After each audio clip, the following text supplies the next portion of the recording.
We are back for the college football podcast. Semifinal playoffs are among us. New Year's here. Let's go.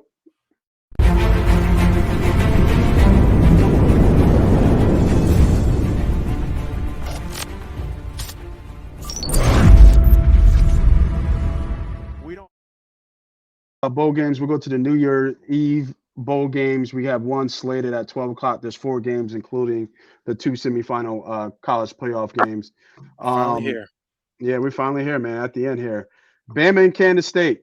Bama is favorite. I believe it dropped to 7. I think it was at 7.5, but I think now it's down to 7.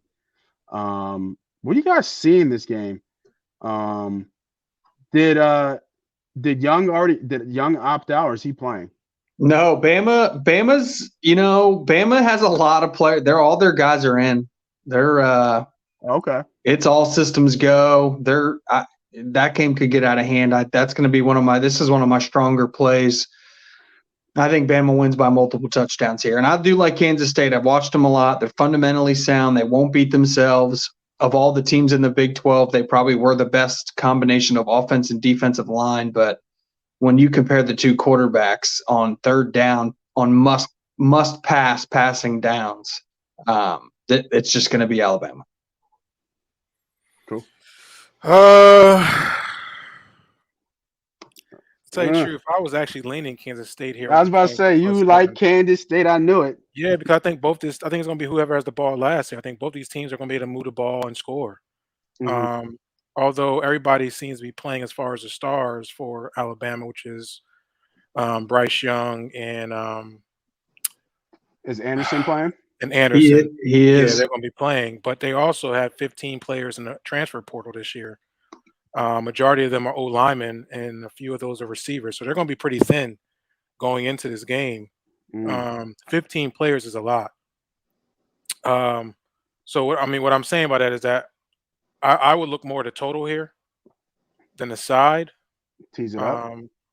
I think this will be over the total of 55.5. I don't even think you have to even tease that. I think both teams will be able to score, and this should be an exciting game to start off the afternoon. I like it. And to tell you the truth, if I was Bryce Young, you wouldn't be playing. And I think he may only possibly, depending on the game, only play a half. Has that happened before? It happened this game. It happened this week. It happened yesterday.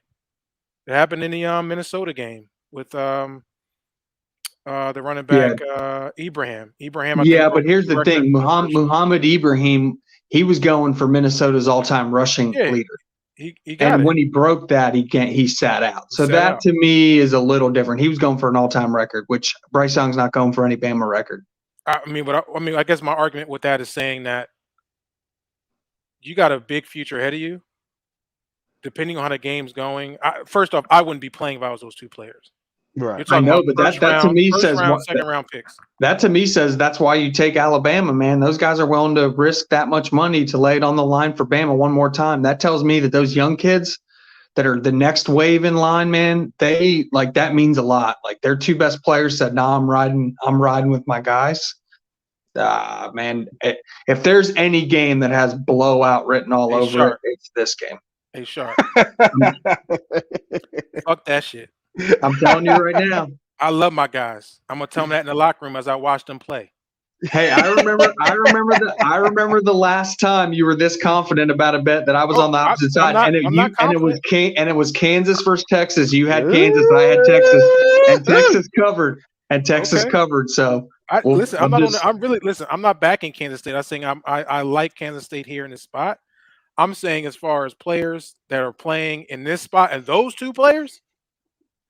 If there's any two players in the league that's playing in these bowl games that should not be playing, is those two players. I know, but they are. So that to me says a lot. They are, though. That to me says everything you need to know about Alabama.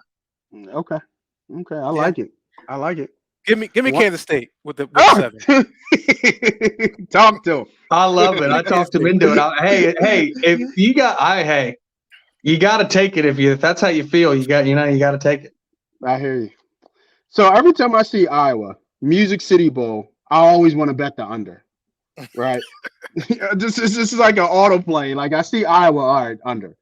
So Iowa and Kentucky, right now for the Music City Bowl. The total is 31.5, I think. Is this 31. You can get 31 right now. 31 right now. Now, talk to me about this game. I think the Iowa quarterback is out, right? You mean the Kentucky quarterback? No, Iowa's quarterback. Iowa's quarterback is out too, I believe. Well, yeah, but I mean that was inconsequential. That's how I looked at it. They're down to their third string quarterback. Yeah, but I mean, come on, go look. If you look at their first string and their second string, it's not like Iowa's pass game was doing anything. No, but to me, it's the fact that Will Levis is out of this game. So what does? I mean, I don't know much about Kentucky's backup. Yeah. Like in terms of having seen him play. So man, this would be a game where I would just stay away. I got nothing. I would be inclined to tease this up to 41 and take the under, but I just don't know what you're getting from Kentucky. Okay. Yeah, I like the under here because, like you said, I mean, Iowa doesn't really score much. They don't have too much of an offensive presence besides running the football. They lean heavy on their defense. Mm-hmm. They've always been stout on their defense. So I think when you're losing as a Kentucky team, two of your best players, and Will Levis and Chris Rodriguez, their running back, who've combined of 904 yards and 6 touchdowns, and Levis with 19 touchdowns, 10 interceptions. I mean, it's hard. Your whole offense is now off the field because they're smart, right? They're investing in their future, unlike Bryce Anderson. I don't know why would you play that game. You've done everything you needed to do. But anyway, I like what you said though, Sharp, is that I would tease the under here. I don't see a lot of points, especially coming from the Kentucky side. So I would look at a team total under for Kentucky. They like to play ball control anyway, but I don't see how they can score against that. So does Iowa win this game?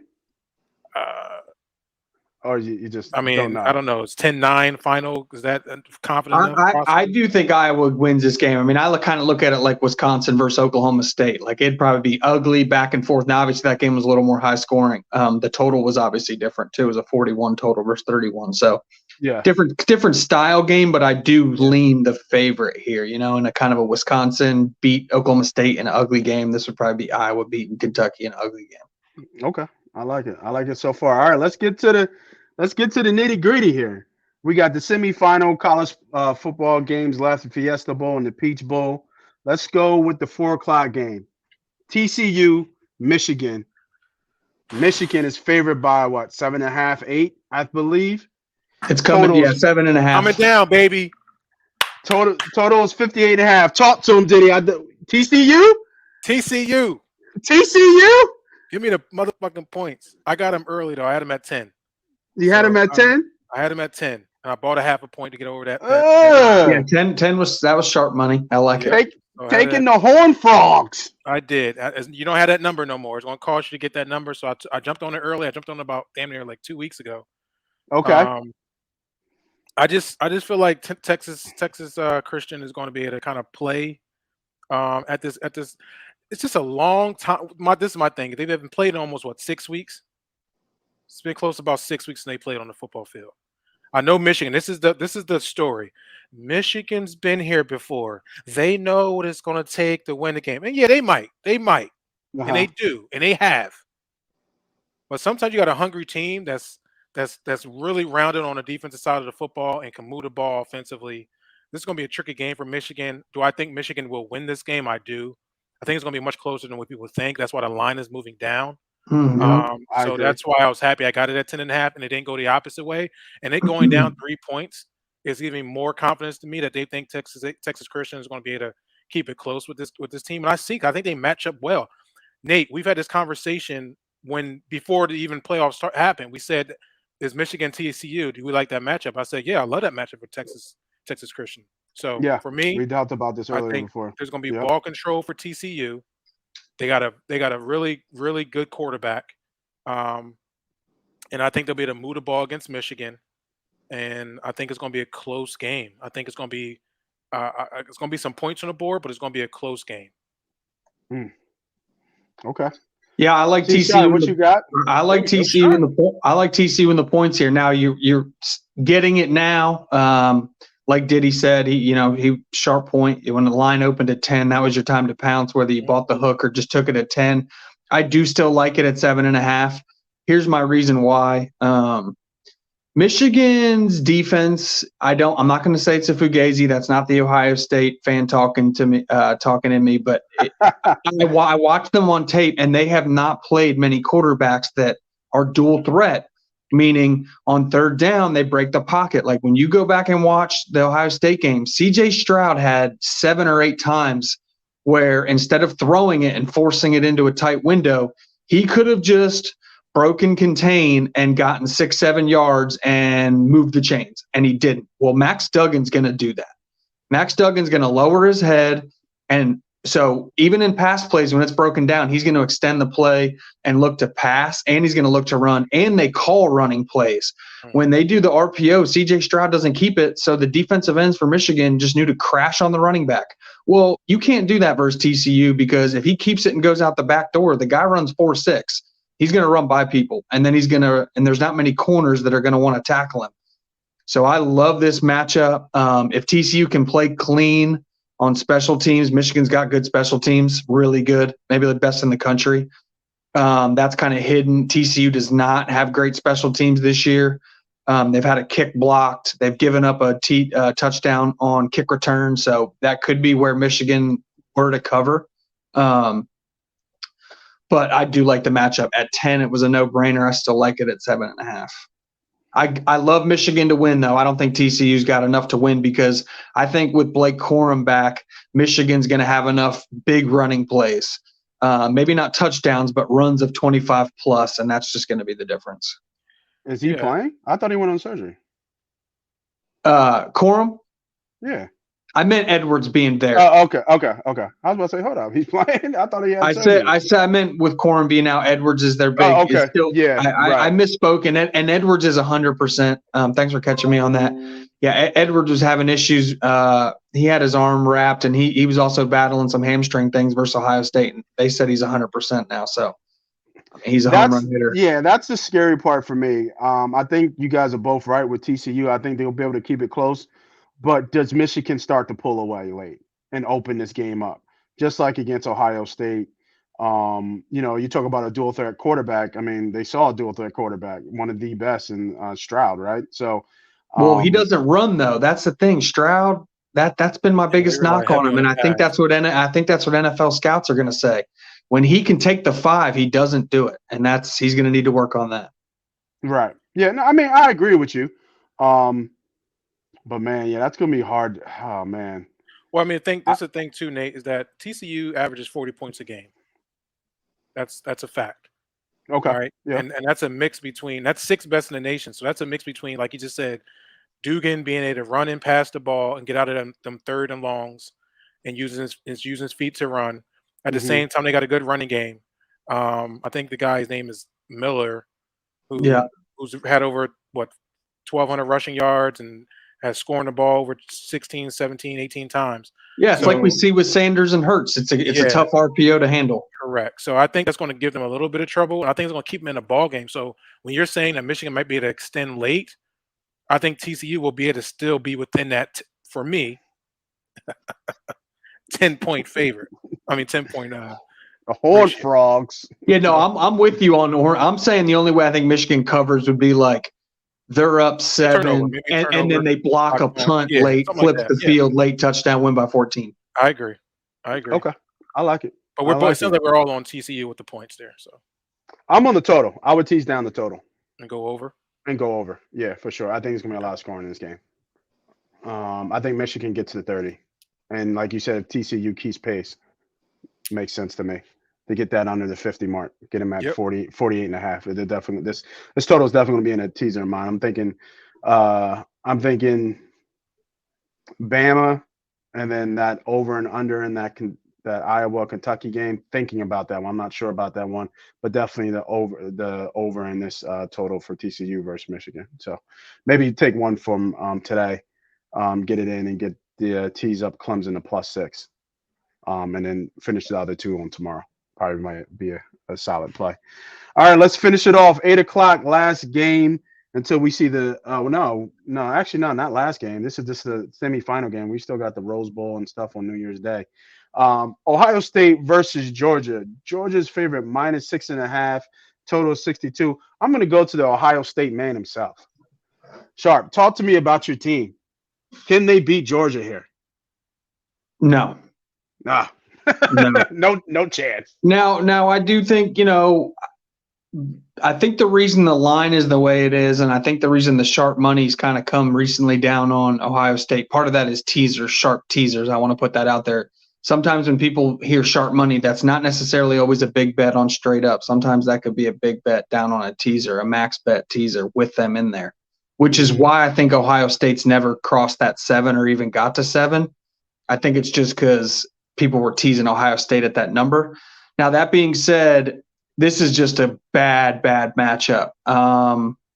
What Ohio State struggles with is the same thing almost identical thing that Michigan did, other than the fact that they don't have a dual threat QB. Ohio State's 3 safety look does not hold up against a power run game. Well, Georgia is the best 12 and 13 personnel offense in the country. So they're just going to put 3 tight ends out there. Arik Gilbert, the dude Washington that's an absolute monster, basically an offensive lineman. And then Brock Bowers, they'll put him out there like an isolated wide receiver. And they're just going to do RPO and force Ohio State to put those dang safeties and linebackers one-on-one against those tight ends. And it's going to be a long day. So you like Georgia big here? I've got it. Yeah, this one of my stronger plays of the year. This is just Georgia. This is just Georgia and the under. I do think everyone's talking about points. I don't see it. I think they're going to bracket Marvin Harrison with Keely Ringo and their best safety, Smith. And they're going to dare CJ Stroud to run. That's what I would do. Dare CJ Stroud to run. Drop everyone back into coverage and see if he can run on 3rd and 5. And I doubt he does. Diddy, what you got in this game? Yeah. Georgia. On my mind, baby. It's just very tough to – Georgia's so tough defensively. Yeah. They make adjustments throughout the game very, very quickly. Mm-hmm. So it may be a moment in the game that are getting exposed. You're like, damn, what's up with Georgia's defense? And then all of a sudden you see them just make an adjustment and they're like, damn, this team can't move the ball no more. And we've seen that time in and time out. I think the toughest game Georgia had all year, which was surprising, was against Missouri. And that was a shock. But after that game, they've strapped up. They rested a bunch of guys in that game, though, just FYI. I remember they rested a bunch of guys. Right. And I think what you're going to see is more like the Tennessee game, where they kind of shut down the explosive offense of Tennessee with Hooker at their quarterback, was able to kind of bottle those guys up, could put pressure on them, and they're able to play man defense. That's the thing. They're able to play man one-on-one and be able to pressure the football with just 5. So I think that's going to be a problem for Ohio State. We've seen CJ Stroud not his best at times. They weren't super explosive like they've had in the past. Although they were 11-1 in winning football games, they just wasn't dominant in a lot of those wins. So I like Georgia here. The 6 is good enough because is below that 7. So I would probably say 28-17 Georgia here in this game. 28-17 Georgia. I like it. Yeah, I like Georgia too, straight up, as well. So yeah, I like 31-20. That's definitely going to be a play. We're in that 11. We're in that 11 point. We're staying there in that 11-point era. Yeah. I like Georgia here. I like they to be able to control the ball, run the football, play action, and obviously contain C.J. Stroud and Harrison Jr. on the outside. This will be a very tough game for Ohio State, but a good opportunity for these guys to really show out how they're going to be on the next level. Yeah, I mean, the only thing that C.J. Stroud and the thing they got to like is that it's not going to be, it's going to be temperature-controlled environment, and C.J. Stroud does do well when it's indoors, no wind. I mean, the guy's an accurate passer. But is he going to get protection? Doubtful. And is Ohio State going to be consistent enough running the ball on first down to keep it short, 3rd and short, where they can keep Georgia's defense honest, where its run-pass options are both? I doubt it. And again, on 3rd and long, is C.J. Stroud going to run 10 times to move the chains? I doubt it. So and let's add this too. This is a home game for Georgia. Are you serious? They're playing in the Mercedes-Benz zone. Yeah, it's in Atlanta. I Oh mean, yeah, it's They the played yeah. in heart of the Atlanta. South. They It'll be. they've played there Yeah, 3 the times Ohio this State year. podcast said it's going to be a lot of the wrong color red. Right. They played there. I think this is going to be their 3rd time there this season. So they're very used to where they're going to be at. They're very Hey, used to they that earned it. stadium. The number 1 seed, in my opinion, they deserve to have. They're close to home. That's Yeah. in my opinion. That's what the number 1 seed should be about. I like it. So, I like it. Yeah, I'm on. I think we're all in agreement. Georgia, it is. So looks like a Georgia and Michigan showdown for the college football championship. All right, we got about what was it, 4 more games, bowl games left after the semifinals, the day after New Year's. January 2nd, we have the Reliquest Bowl, the Cotton Bowl, Citrus Bowl, and then the Rose Bowl. Out of all those bowls, are there any games we want to talk about, highlight, or any games that we want to bring up as any type of side that we like? I would think that the Rose Bowl would be top on the list, but what about the other 3? Anything in the Citrus Bowl, Cotton Bowl, to be honest, I or think the they're all going to be pretty good games besides the Citrus Bowl.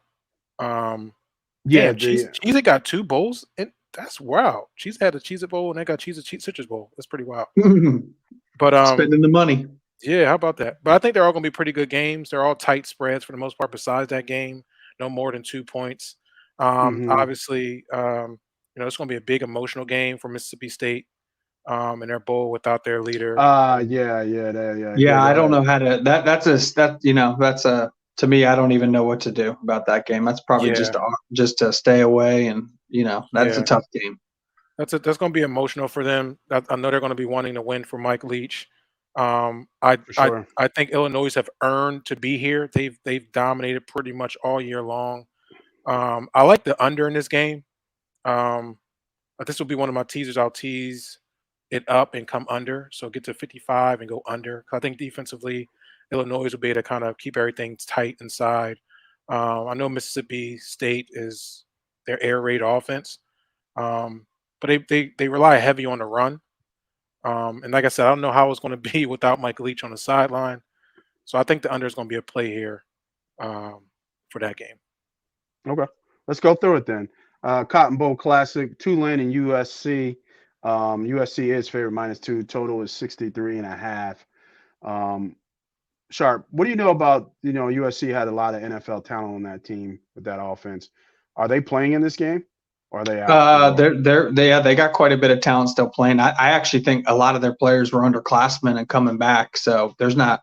They lose the receiver, but they'll be okay everywhere else. And I honestly like Mario Williams. I think he'll be able to step up in his time to shine. My thing about that game, I actually love the matchup. It reminds me, so 2 years ago, beginning of last year, when Lincoln Riley was the coach at OU, they opened at home versus Tulane, and it was back and forth, back and forth. I can't remember off the top of my head, but I want to say it finished 42-35. And this is the same Tulane team. They returned almost their whole team. So this is fun. This could be a fun matchup. I think the spread's right where we're supposed to be. The line actually was 3 and it's come down. So there's sharp money on Tulane. This is a great matchup. I could see USC it's chalky, but I could definitely see putting USC in a teaser. I was looking at that total. I was looking at bringing that total down, especially if Khalid Williams is playing in USC. I think what it looks like he is going to play. I think you said right. It's going to be back and forth, a lot of scoring in this game. But my thing with Monday games like this, I call them the hangover bowls. I wouldn't pair them with anything this weekend. I would wait and pair them we'll get information from the semifinals and then the lines will be out for the championship, the championship game.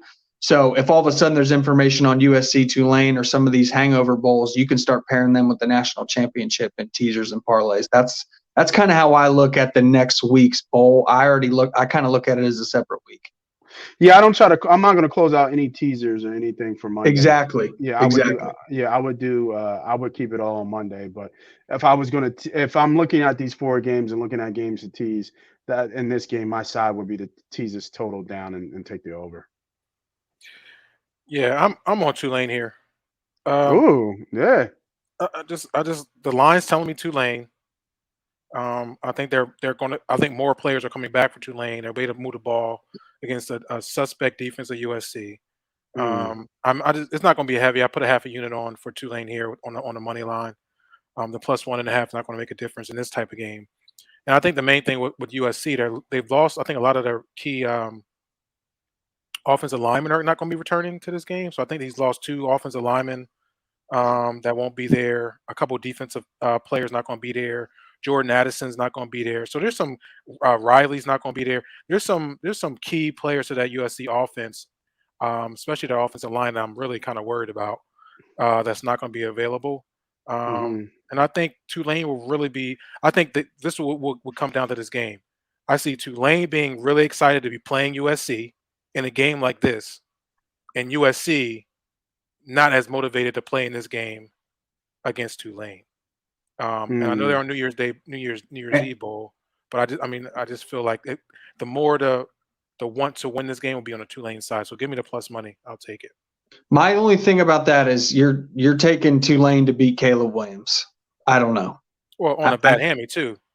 I agree, but I don't know. Now that's why I'm saying I would wait if all of a sudden I would literally wait to. That's almost to me is like a live bet situation type game. You could almost wait to see who gets the ball first. Maybe Tulane scores early, and then you could catch USC at Pick'em or something, or see what happens. Maybe Caleb like right before kick. It's like, oh, Caleb's not going to play because a lot of guys aren't playing. That guy said that game to me. The line is. I'm in agreement with Diddy. The line says take Tulane. I think it's one of those kind of like Buffalo, Cincy, Monday night NFL. You could tease either one up. I think it's gonna be close. Yeah, and I think that we're still going to get more information, like you said, about who's opting out or not. Yeah. That still will come out. So, I completely agree with you guys as well. This could be a wait approach to see what this game's like. But I like Diddy's approach, looking at Tulane, thinking that you never know. Williams could still opt out if possible. All right, we got LSU and Purdue. That line is ballooned up to -14.5. LSU, I believe the quarterback for Purdue is opted out and going to the NFL. I'm not sure if anybody from the LSU side has done that as well. But I know that was Keishawn Butte did, the receiver. okay. He said he was going to come back and play, and then 2 days ago he decided he's leaving and going pro. Going pro. Okay. You guys got anything on this game with this high line? Is it LSU and no bet, or is it the total under? It looks to me. It's looking at the line, it's gonna be a blowout. What do you guys think? Yeah, for I me, Or think. is this a Go stay ahead. away? We don't got to talk about it. If it's a stay yeah, away. It's a stay it's not. away. I don't have a play on this game. I don't have a play. My only play would be this is a jumpstart game for LSU. They've gotten things going. I think their season was better than most people anticipated.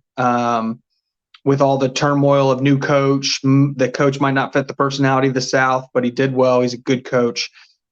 He's kind of like Harbaugh. When he has good talent, they're going to be well coached. And so you combine the two, it's a good team. So I could see this being a statement game like Alabama, as in we had a tough year in terms of we're not in the playoffs or anything that matters, but this is going to be a lasting memory of who we are next year. Yeah, agreed. What is Pitt doing? They're going for it on fourth. I saw you were looking at something. I don't have a TV in front of me, but wow, false start. They got saved by the freaking bucket. Wow. Now What's they're the gonna score kick of the the field game? goal. It's 28-31. Pitt's up 3. Oh wow, Pittsburgh came back. They were 4th and 4, and fourth and goal at the 5, and they were going for it. going the wrong direction. Now they just went a false start, so they'll probably kick the field goal here. Yeah. I think. All right, let's finish it up. Penn State, Utah, Rose Bowl. Washington is out, and obviously Joey Porter Jr. is out. I believe there's a lot of Utah guys out as well in this game.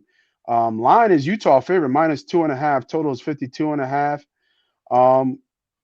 Tell me why this line is like this. I feel like Penn State should be favored. I like Penn State a lot in this game. I think Penn State should win this game outright. Should be a fun game. Utah solid. Pac-12 type team against Penn State in that defense. But I think the corner. I think if I was reading the corner from Utah for Utah State for not Utah State. I'm sorry, for Utah is going to be out as well. So Yeah, Clark Phillips III, he opted out. yeah, he opted out as well. But that won't hurt as much because Parker Washington's out. So it's kind of like yin and yang for those two. Right, exactly. And I just think Penn State is the better team. I don't really. It's hard. I mean, it's hard to trust Franklin, but I mean they were 10-2 and they lost to Ohio State and Michigan. Yeah, where they should have lost. And I think they should beat Utah. And I like the money line here. I like Penn State to win this game, and I like the money line here, even though it's a little short, but at plus 108. But if I can get plus money on my money, I'll take it. So give me Penn State to win this game. Yeah, this is going to be a tough one. Obviously, I'm going to root for Penn State here. he said I'm a root. I mean, I just can't put my money. I just put my money down on it because Penn State don't do well in Rose Bowls. They don't. Right. That's yeah. 4. I don't know what it is. They just don't do well in Rose Bowls. They don't have a lot of opt-outs either, but they got 2 big opt-outs. And that's one. And I think one of the receivers is injured. But this is a big game for Clifford. See what he can do. Utah's tough. They can both put up points. So you might want to look toward the over here. 50, 52 is going to be beautiful weather out there. I think it's a good place to play. Points, so I would probably use a teaser and get them over 40 for sure in this game. I like it. Sharp, take us home, man. What you got on the Rose Bowl?